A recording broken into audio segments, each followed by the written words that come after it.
Here, we're live. We have a lot of sports today on the slate. MLB heating up. NHL, we got the Yinzers in the playoff race. That bubble wild card spots heating up with some great matchups today. And we have the Frozen Four championship between Boston College and Denver. And if you've seen our Instagram, Addison Collins, longtime listener, and I have been going back and forth between the East and the West. Who's going to take it? I think it's BC's year, but we'll get to that in a bit. We'll start off here in the MLB world, full slate of games. I'm going to start off with a rivalry matchup between the Texas Rangers and Houston Astros. I know the Astros haven't been performing up to par as of yet. Hunter Brown getting crushed the other day, but they picked up a win the last time they played the Rangers. They have Ronel Blanco on the mound. That rookie's been on fire for Houston Astros this year, 2-0. I think he's thrown 15 or 12 innings of no-hit baseball. But they're taking on the Texas Rangers, who are 8-6. This is the great rivalry matchup. It's Heaney versus Blanco, lefty versus righty. Two great lineups. Heaney's been tough to start the year. ERA above 5. I think it's sitting above 7, actually. So he's going to have to figure things out if he wants to keep this one in the park. I think that the Astros are going to go on to win this game. They're favored pretty heavily around -140, -135 here. Crazy to me considering they're 4-11, but like we always say on the pod, it's April, it's early baseball. Don't look too much into it. This should be a good one. Two hot offenses with two solid pitchers who look to have a good one today. So keep your eyes on that one. I'm leaning towards the Astros. Not my favorite play of the day, but one of the best games for sure. Another good matchup features two teams out west. We have the St. Louis Cardinals taking on the Arizona Diamondbacks. Two teams that haven't been living up to their standards yet. Diamondbacks going to the World Series last year, adding a lot of young talent out there. They're only sitting at 6-8. They got Ryan Nelson on the mound, not one of their best pitchers. Meanwhile, the Cardinals sitting at 7-7. I think they're going to be hanging around. The NL Central is going to be tight all year. If you listen to our pod, you know we've been saying that. The Pirates have been starting out hot. The Cubs are a good team. The Reds, the Brewers are great. And then you have these Cardinals as well, who are pretty pesky. Nolan Gorman, Brendan Donovan doing their thing early on. They also have some other big bats, Nolan Arenado, Jordan Walker on that team. So you definitely have to watch out for them. Two teams sitting around 500. They can have even up records if the Diamondbacks are able to win. Ryan Nelson's going to have to pitch well for them to do well, but Lourdes Gurriel, Corbin Carroll, they've been doing their thing. Christian Walker, that Diamondbacks lineup is loaded. I like them to win this game today and even it up at 7-8. This is going to be a great series to watch. If you guys actually look into the series prices, the Arizona Diamondbacks would be my play here. Probably get a good price line on that. So definitely start looking into some of those. If you see some of these matchups with these teams where you're like, I don't know if I want to go game by game, steep prices or whatnot, look at the series price. 3-4 game series is always fun to bet too.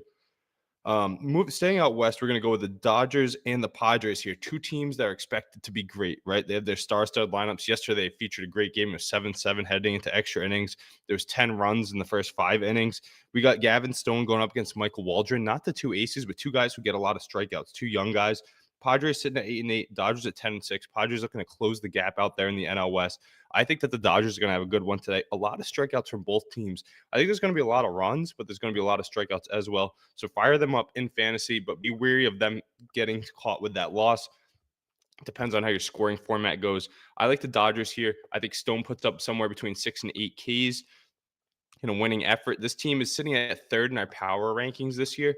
This week. I think they're going to move up back to 2-1 as we get going. Mookie Betts hit another home run last night. That guy's playing great baseball. Shohei Ohtani batting over 350. With those two guys, how can you really lose? Freddie Freeman in the mix well, and that lineup keeps going down. Teoscar Hernandez, a very sneaky pickup for the Dodgers this year.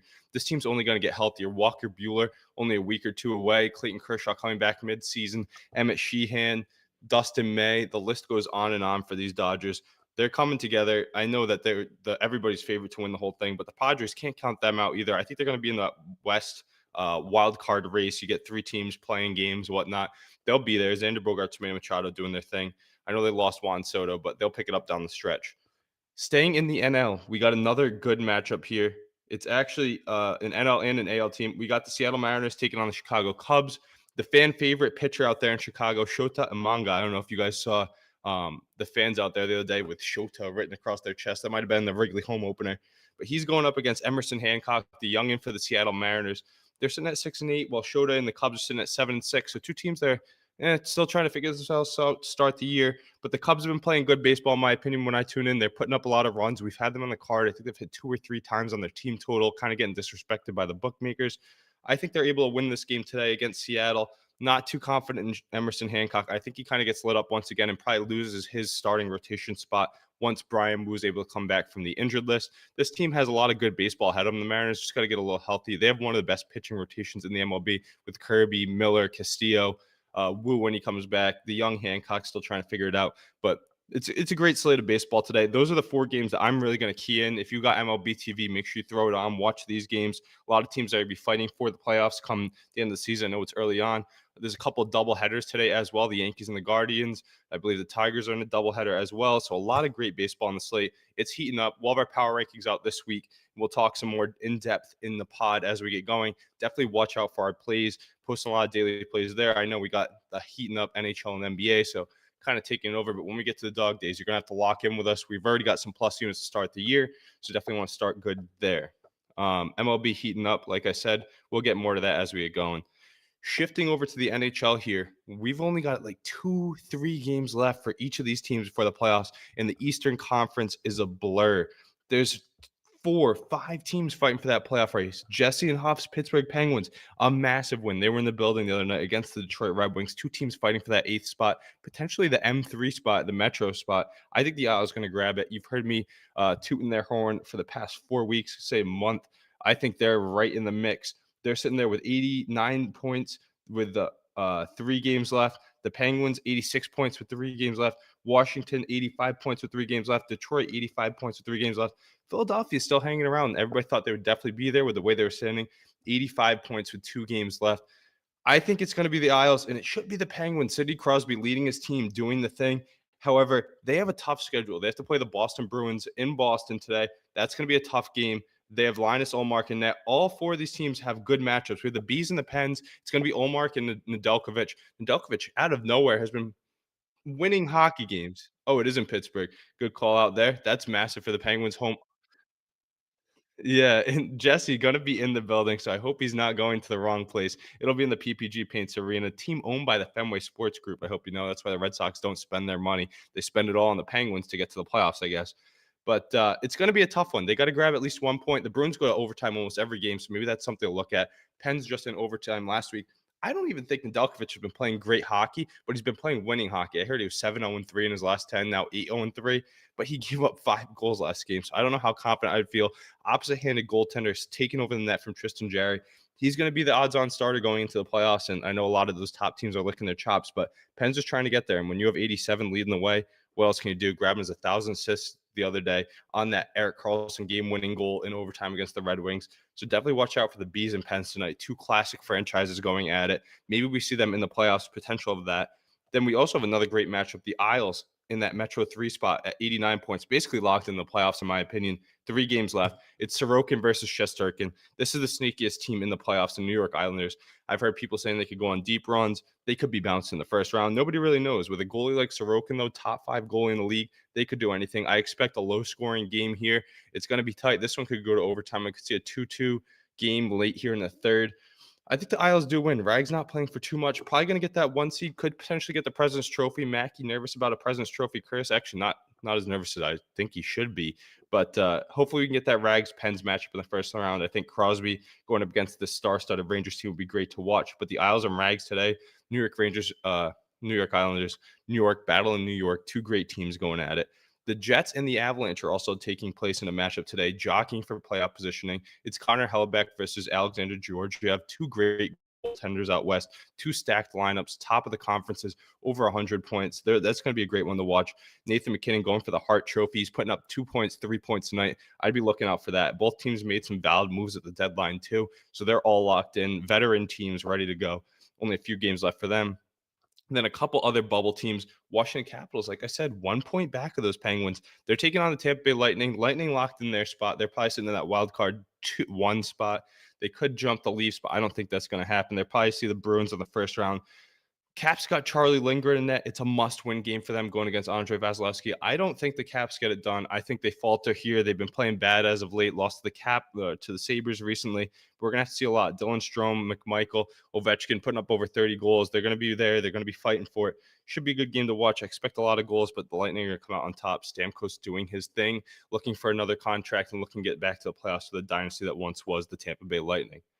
The NHL is heating up. We've been all over this coverage. One quick note I do want to call out: the Arizona Coyotes have confirmed that they're going to Salt Lake City in Utah. Kind of crazy to me. I didn't think it would happen overnight.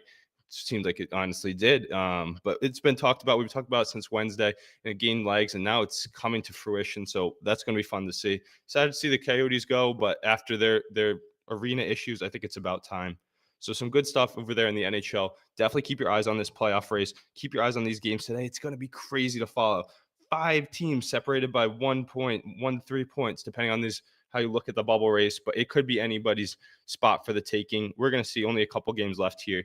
And I did want to call out, we do have the NCAA Frozen Four Championship today between Boston College. Who would have guessed? Me. I told you that a week ago, month ago, year ago. I don't know. They have the best team in the nation based on their recruiting class. Kind of cheating the system, but not really cheating. Just a great way to get talent to come together. And then Denver coming out west, beating Boston University 2-1 in overtime, beating Hobie Baker winner Macklin Celebrini. A great game in net by, I believe that was Caron, over 35 saves.